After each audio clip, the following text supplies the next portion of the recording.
ஓம் சக்தி தாயே போற்றி. என் அன்பு குழந்தையே, இன்று உன் தாயானவள் உனக்கு ஒரு முக்கியமான செய்தியை தான் கொண்டு வந்திருக்கின்றேன். என் பிள்ளையே, நாளைய வெற்றி விடியலில் என் பிள்ளை உனக்கு செய்வினை செய்தவர்களை எல்லாம் நான் அடையாளம் காட்டப் போகின்றேன். என் தங்க குழந்தையே, அதற்காக நான் இன்று வந்திருக்கின்றேன்.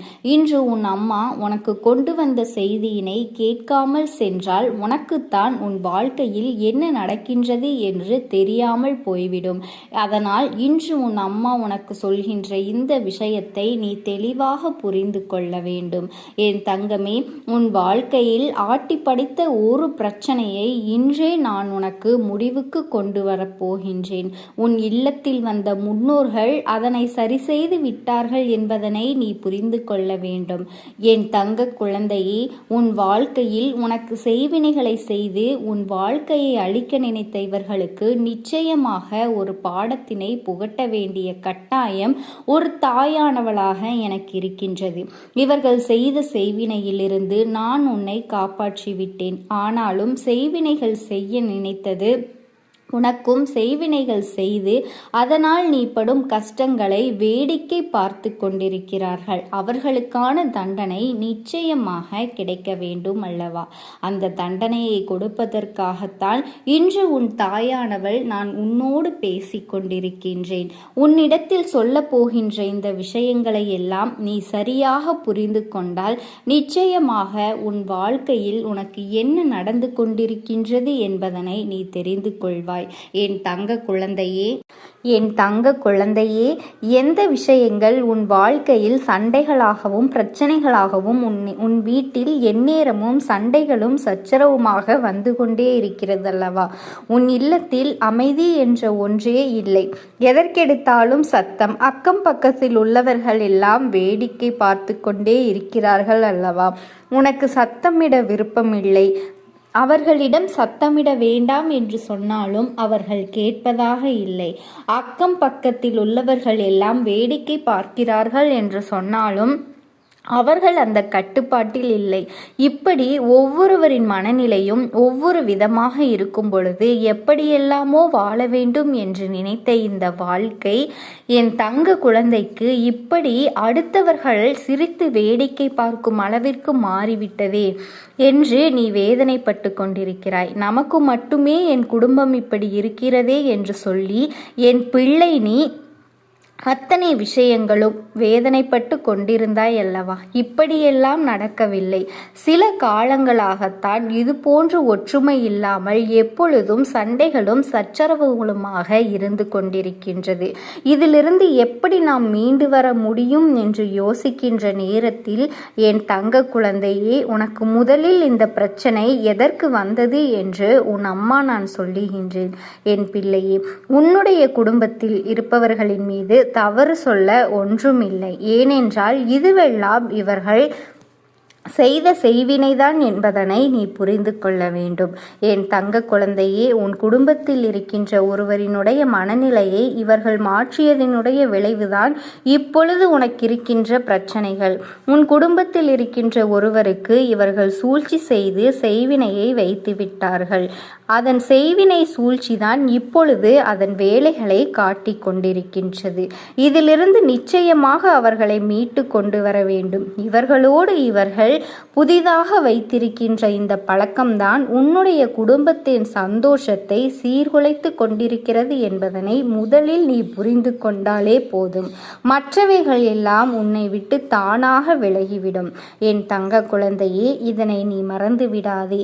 இந்த தாயானவளிடம் கண்ணீர் விட்டு சிந்துகிறாய் அல்லவா? அம்மா, என் வாழ்க்கை இப்படியே சென்று விடுமோ என்று. இந்த வாழ்க்கையை இதற்கு மேலும் நான் எந்த விஷயங்களிலும் மகிழ்ச்சி அடைந்து விட முடியாதோ என்றெல்லாம் எண்ணி என் பிள்ளை நீ மனவேதனை பட்டு கொண்டிருக்கின்றாய் அல்லவா? என் குழந்தையே, உன்னுடைய வேதனையெல்லாம் உன்னை ஆட்டி படைத்த இந்த விஷயங்கள் எல்லாம் இந்த தாயானவளால் முடிய போகின்றது. நான் அதற்கெல்லாம் முற்றுப்புள்ளி வைக்கப் போகின்றேன். என் குழந்தையே, செய்வினை செய்த இவர்களுக்கு நான் கொடுக்க போகின்ற தண்டனை என்னவென்று உன் தாயானவள் நான் சொல்கிறேன். அவர்களுக்கு தண்டனை என்று சொல்வதை விட சரியான பாடத்தினை நிச்சயமாக புகட்டித்தான் ஆக வேண்டும். என் குழந்தையே, இவர்களினுடைய எண்ணங்கள் என்னவாக இருக்கின்றது தெரியுமா? நாம் என்ன வேண்டுமானாலும் செய்துவிட்டு போகலாம், இவர்களால் நம்மை என்ன செய்துவிட முடியும் என்று நினைக்கின்றார்கள் அல்லவா? ஆனால் உண்மையில் இவர்களுக்கு தெய்வத்தின் மீது பயமில்லை என்பதுதான் உண்மை. அடுத்தவர்களின் வாழ்க்கையை அழிக்க நினைக்கும் பொழுது தனக்கும் அது திருப்பி வரும் என்கின்ற எண்ணம் முதலில் இவர்களுக்குள் இருக்க வேண்டும் அல்லவா? அவர்கள் அப்படி செய்யும் பொழுதே தெரிந்து கொள்ள வேண்டாமா? இந்த கேடுகெட்ட மனிதர்களுக்கு தெய்வத்தின் மீது எந்த ஒரு பயமே இல்லை, தெய்வத்தை பற்றி எந்த ஒரு கவலைகளும் இவர்களுக்கு இல்லை என்று நீ தெரிந்து கொள்ள வேண்டாமா? என் தங்க குழந்தையே, இதற்கான தண்டனைகள் இவர்களுக்கு கிடைக்கப் போகின்ற நேரம் வந்துவிட்டது. இதற்கான சூழ்நிலைகள் எல்லாம் மாற வேண்டிய காலம் வந்துவிட்டது. என் தங்கமே, இந்த வாழ்க்கை உனக்கு தந்திருக்கின்ற அத்தனை சோதனைகளும் இனிமேல் நீ கேட்க வேண்டும். இந்த வாழ்க்கை உனக்கு கொடுத்த அத்தனை கஷ்டங்களுக்கும் பதிலடி தந்து அவை யாவும் உன்னை விட்டு விலக வேண்டும். யாருக்காக இத்தனை காலமும் பிரச்சனைகளை நீ சுமந்தாய் என்பதனை உணர்ந்து கொண்டால் இந்த செய்வினை செய்தவர்களினுடைய எண்ணங்கள் எல்லாம் அப்படியே நீங்கிவிடும். என் தங்க குழந்தையை, இவர்களுக்கு நான் கொடுக்க போகின்ற பாடம், எந்த ஒரு விஷயத்திற்காக உன் வாழ்க்கையில் செய்வினையை செய்ய இவர்கள் துணிந்தார்களோ, எந்த ஒரு விஷயத்தை உன் வாழ்க்கையில் ஏற்படுத்தி உன்னை காயப்படுத்த இவர்கள் நினைத்தார்களோ, அந்த ஒரு விஷயத்தை நான் அவர்களுக்கே செய்து கொடுக்க போகின்றேன். செய்வினைகள் என்பது அத்தனை சாதாரணமான காரியம் கிடையாது. என் தங்க குழந்தையே, ஒரு குடும்பத்தில் இருக்கின்ற ஒருவரினுடைய மனதை கலைத்து அவர்களுக்கு காயத்தை கொடுக்கிறார்கள் என்றால் நிச்சயமாக அந்த விஷயம் நாம் கவனிக்கப்பட வேண்டியது. சரியான நேரத்தில் நிச்சயமாக அவர்களுக்கு தண்டனையை கொடுத்துவிட வேண்டும். இவ்வளவு மோசமான எண்ணங்களோடு இந்த தீய மனிதர்கள் இங்கே இருப்பது சரியான விஷயம் அல்ல. இத்தனை காலமும் உன் வாழ்க்கையில் உனக்கு கஷ்டங்களை கொடுத்தவர்கள் இனி உன்னை விட்டு விலகி செல்ல போகிறார்கள் என்று நினைப்பதில் ஒரு வகையில் உனக்கு சந்தோஷம் இருந்தாலும் மற்றொரு வகையில் இவர்கள் மீண்டும் நம்மை தேடி வருவார்களா? ஏனென்றால் நம்முடைய மனதுதான் இளகிய மனது ஆயிற்றே. தாயிருக்கிறது, மீண்டும் நம்மிடம் வந்து நின்றால் நிச்சயமாக இவர்களுக்கு நம் வாழ்க்கையில் இடம் கொடுத்து விடுவோம் என்கின்ற பயம் உனக்குள் இருக்கின்றது. என் பிள்ளையே, எல்லோருக்கும் ஒரு பொறுமை இருக்கின்றது. அந்த பொறுமைக்கும் ஒரு எல்லை இருக்கிறது. அந்த எல்லையை கடக்காதவரை மட்டும்தான் அந்த வாழ்க்கை அவர்களால் உன்னுடைய வாழ்க்கையில் ஆட முடியும். அந்த எல்லை முடிந்துவிட்டது என்றால், இதற்கு மேல் இவர்கள் வாழ்க்கையில் ஆட முடியாது என்றால், ஒவ்வொரு நாளும் ஒவ்வொரு விதமான பிரச்சனைகளை செய்து கொண்டிருக்கின்ற நேரம் உன்னுடைய வாழ்க்கையில் இவர்கள் வேண்டுமென்றே நிம்மதியை குலைக்க அங்கும் இங்கும் ஓடி அலைந்து கொண்டிருக்கிறார்கள். இவர்களுக்கு வாழ்க்கை எந்த நல்லதையும் செய்து கொடுக்க போவது கிடையாது. எந்த நேரத்திலும் இந்த வாழ்க்கை அவர்களுக்கு நன்மையை தரப்போவது கிடையாது.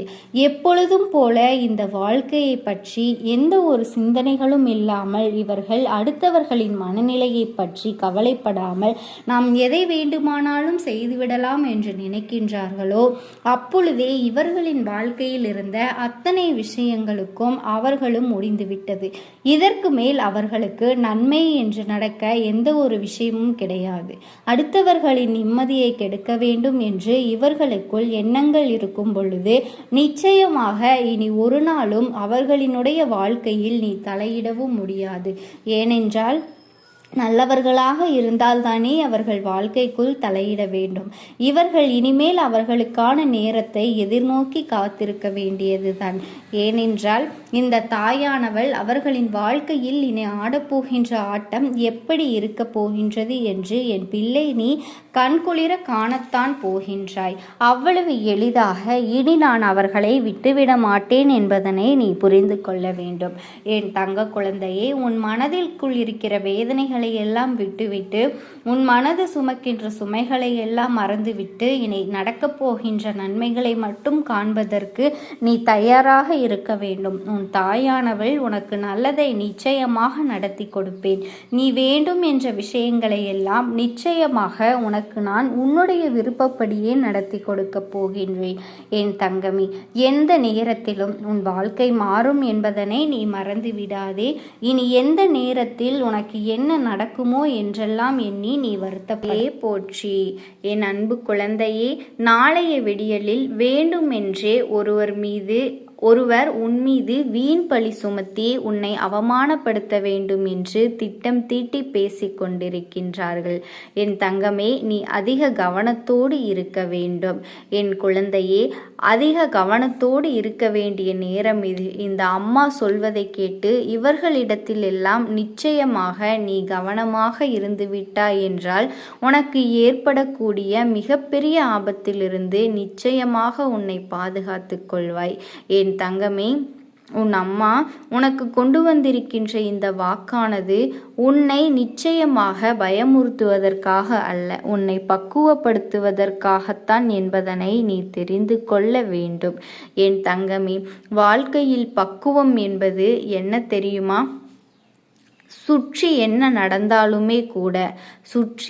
நடந்தாலுமே கூட எல்லா விஷயங்களையும் எப்பொழுதுமே நீ சாதாரணமாக எடுத்துக்கொள்ள உன்னுடைய மனது எப்பொழுது உடன்படுகின்றதோ அப்பொழுது சரியான பக்குவத்தை நீ அடைந்திருக்கின்றாய் என்ற அர்த்தம்.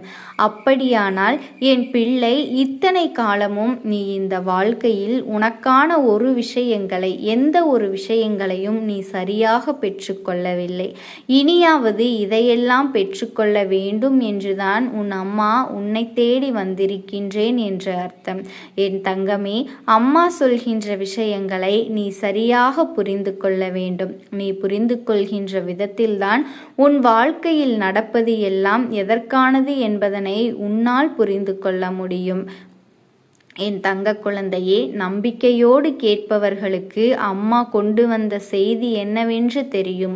இந்த நாளில் உன்னுடைய வாழ்க்கையில் வேண்டுமென்றே உனக்கு சோதனைகளை கொடுக்க உன் இல்லத்திற்கு மிகவும் அருகில் இருக்கின்ற ஒரு பெண், உன்னுடைய இல்லத்தை சுற்றி சுற்றி வந்து கொண்டிருக்கின்ற ஒரு பெண் இதனை செய்ய போகின்றாள். என் தங்கமே, சில காலமாகவே அவர்களினுடைய நடவடிக்கைகளில் பல மாற்றங்கள் இருந்து கொண்டிருக்கின்றது.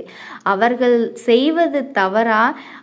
தான் செய்வது தவறா இல்லையா என்று கூட யோசிப்பது கிடையாது. அவர்களினுடைய செயல் மற்றவர்களுக்கு வேதனையை கொடுக்குமோ என்று கூட சிந்திப்பது கிடையாது.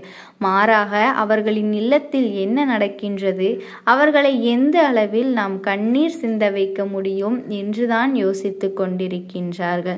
இவர்கள் யோசிக்கின்ற இந்த எண்ணங்களினால் உன்னுடைய வாழ்க்கையில் நடக்கின்ற ஒவ்வொரு செயல்களும் சற்று மன ஆறுதல்களை காண ஆரம்பிக்கின்றது. அக்கம் பக்கத்தில் இருப்பவர்களினுடைய பேச்சுவார்த்தைகள் கூட உன்னோடு சற்று குறைந்து விட்டது. இது உனக்கு தெரியாமல் இல்லை. ஏனென்றால் உன்னை பற்றி இவர்கள் சொல்கின்ற வார்த்தைகள் ஒவ்வொன்றுமே அத்தனை பொய்யானது. ஒரு சிறு துளி அளவு கூட உண்மையான விஷயங்களை இவர்கள் பேசுவது இல்லை. ஒரு சிறு துளி அளவு கூட உண்மையை பேசிவிட்டால் எங்கோ இவர்களுக்கு நல்ல பெயர் கிடைத்துவிடுமோ என்று சொல்லிதான் அப்பட்டமாக பொய்யே பேசுகின்றார்கள். இதை இப்பொழுது உன்னால் தடுத்து நிறுத்த முடியாது. ஏனென்றால் இவர்களுக்கு அடைக்கலம் கொடுத்தது நீதானே, அவர்களை நம்பியது நீதானே, இவர்களை உன் இல்லத்திற்குள் அனுமதித்ததும் நீதானே. என் பிள்ளையே, யாராகவே இருந்தாலும் சரி, இல்லத்திற்குள் அனுமதித்து பேசுவது என்பது சற்று யோசிக்க வேண்டிய விஷயம்தான். எந்த எண்ணங்களோடு இவர்கள் இங்கு வருவார்கள் என்று யாராலும் சொல்ல முடியாது. எந்த நினைப்போடு இவர்கள் வருவார்கள் என்று நமக்கே தெரியாது. ஆனால் சற்றென்று ஒருவரை உள்ளே அழைத்து பேசிவிடக்கூடாது. மாறாக என் பிள்ளையே, நீ இந்த வாழ்க்கையில் எதுவெல்லாம் உனக்கு தெளிவு என்று தெரிகின்றதோ, யாரெல்லாம் உனக்கு உண்மையானவர்கள் என்று புரிகின்றதோ அவர்களை பற்றி மட்டுமே நீ யோசித்து சரியாக கணித்து கொள்ள வேண்டும். அவர்களுக்கு மட்டுமே நீ அனுமதி கொடுக்க வேண்டும். என் குழந்தையே, அப்படி இல்லாத பட்சத்தில் இந்த வாழ்க்கையில் நீ என்ன நினைத்தாலும் அவர்கள் அதற்கு மாறாக உனக்கு வெளியே உன்னை தவறானவர்கள் போல காட்டிக்கொண்டு உன்னை தவறாக பேசுகின்றார்கள். அதாவது நீ செய்கின்ற விஷயம் ஒன்றாகவும் அவர்கள் அதனை சொல்கின்ற விஷயம் வேறொன்றாகவும் இருக்கின்றது அல்லவா? உன் அம்மா சொல்வதை நிச்சயமாக உனக்கு புரியும் என்று நினைக்கின்றேன். உன் இல்லத்திற்குள் அவர்களுக்கு அடைக்கலம் கொடுத்ததோடு மட்டுமல்லாமல் நீ செய்கின்ற ஒவ்வொரு செயல்களையும் அவர்களுக்கு நீ தெளிவாக வெளிக்காட்டி கொண்டிருக்கின்றாய். நீ என்ன செய்கின்றாய், ஏது செய்கின்றாய் என்பதை அவர்களுக்கு நீ வெளிச்சம் போட்டு காட்டிக் கொண்டிருக்கின்றாய். அப்படி நீ காட்டும் பொழுது அவர்கள் அதனை வெளியில் 1க்கு 2ஆக மாற்றி பேசி உன்னை தவறாக திரித்து விடுகின்றார்கள். என் குழந்தையே, இவர்களை இப்படியெல்லாம் செய்து கொண்டு இப்படியெல்லாம் நடத்தி அதனால் வருகின்ற கெட்ட பெயர் என்பது உன்னால் நிச்சயமாக ஏற்றுக்கொள்ள முடியாத ஒரு காரணம். ஏனென்றால் நீ செய்வது ஒன்றாக இருக்கும், இவர்கள் பேசுவது வேறொன்றாக இருக்கும். இவர்கள் அதனை அப்படியே மாற்றி பேசுவதும் வீண் பழி சுமத்துவதும் இவர்களுக்கு பொழுதுபோக்காக மாறிவிட்டது. இதில் என்ன கொடுமை என்றால், இவர்கள் பேசுவதை தான் மற்றவர்கள் நம்புவது நம்மால் ஏற்றுக்கொள்ள முடியாத ஒரு காரியமாக இருக்கின்றது. எவ்வளவோ தவறுகளை இந்த மனிதர்கள் அடுத்தவர்கள் வாழ்க்கையில் ஏற்படுத்துகின்ற பிரச்சனைகளை எல்லாம் நாம் சற்று சிந்தித்து பார்த்தால் இவர்களையெல்லாம் ஒருபொழுதும் இந்த வாழ்க்கையில் நாம் சேர்த்து கொள்ளவே கூடாது. இவர்களினுடைய உணர்வுகள் எல்லாம் ஒரு நாளும் நம் வாழ்க்கையில் எடுபடாது. இது போன்ற மனிதர்களிடத்தில் நீ மிகவும் கவனமாக இருக்க வேண்டிய நேரம் இப்பொழுது வந்துவிட்டது. இதற்கு முன்பு அவர்கள் செய்தது எல்லாமே பெரிய விஷயங்கள் அல்ல. ஆனால் இப்பொழுது அவர்கள் செய்ய துணிந்திருப்பது என்ன தெரியுமா? மிக முக்கியமான விஷயம். இந்த தாயானவள் அதனை சொல்வதற்காகத்தான் இங்கு வந்திருக்கின்றேன். என் தங்கமே, இவர்கள் என்ன நினைக்கிறார்கள் தெரியுமா? உன்னை அவமானப்படுத்த வேண்டும், எல்லோரும் உன்னை ஒதுக்கி வைக்க வேண்டும் என்றும், யாரும் உன்னிடத்தில் ஒரு வார்த்தை பேசிவிட வேண்டும் என்றால் அதற்கு யோசிக்க வேண்டும் என்று இவர்கள் இப்பொழுது சிந்திக்கின்றார்கள். உனக்கு என்ன செய்யலாம் என்று இவர்கள் யோசிக்கின்ற இந்த நேரம் என் பிள்ளையே, ஒன்றை மட்டும் நீ தெளிவாக புரிந்து கொள்ள வேண்டும். சோதனைகள் நிச்சயமாக உன் வாழ்க்கையில் வரும். ஆனால் இவர்களால் நமக்கு சோதனைகள் வருகின்றது என்று தெரிந்துவிட்ட பிறகும் கூட என் தங்கமே, நீ காரணம் இல்லாமல் அந்த மாய வலைக்குள் சிக்கிவிடக்கூடாது என்றுதான் உன் தாயானவள் என்று நான் சொல்லிக் கொண்டிருக்கின்றேன். என் குழந்தையே, உனக்கென்று இருக்கின்ற இந்த வாழ்க்கை ஒரு முறைதான். மீண்டும் இந்த வாழ்க்கை உனக்கு கிடைக்கப் போவது இல்லை. இருக்கின்ற நாட்களில் இந்த வாழ்க்கையில் உனக்கான மனமகிழ்ச்சியோடும் மனநிறைவோடும் நீ வாழ்ந்துதான் ஆக வேண்டும்.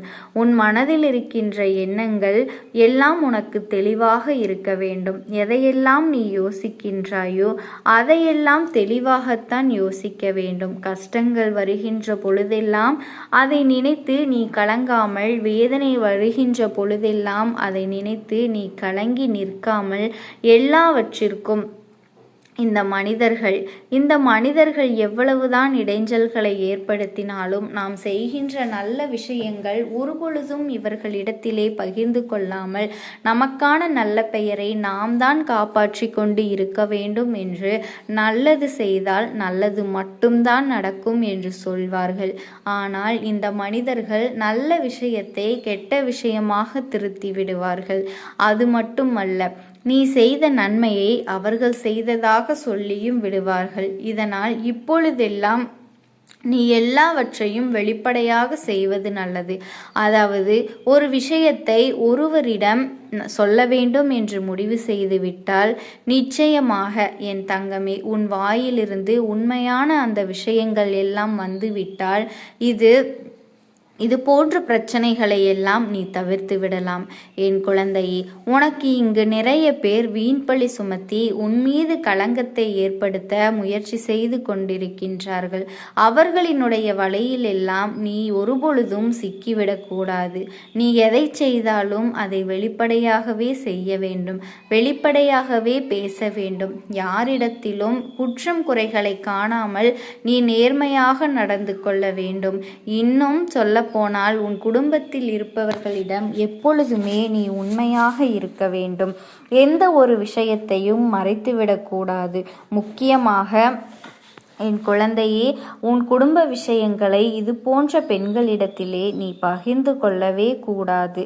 அதனால்தான் அவர்கள் உன்னை பற்றி மற்றவர்களிடத்தில் தவறாக சொல்லி கொண்டிருக்கின்றார்கள். நீ எப்பொழுது எந்த விஷயங்களை எல்லாம் திருத்தி பேச வேண்டும், உன்னை அவமானப்படுத்த வேண்டும்,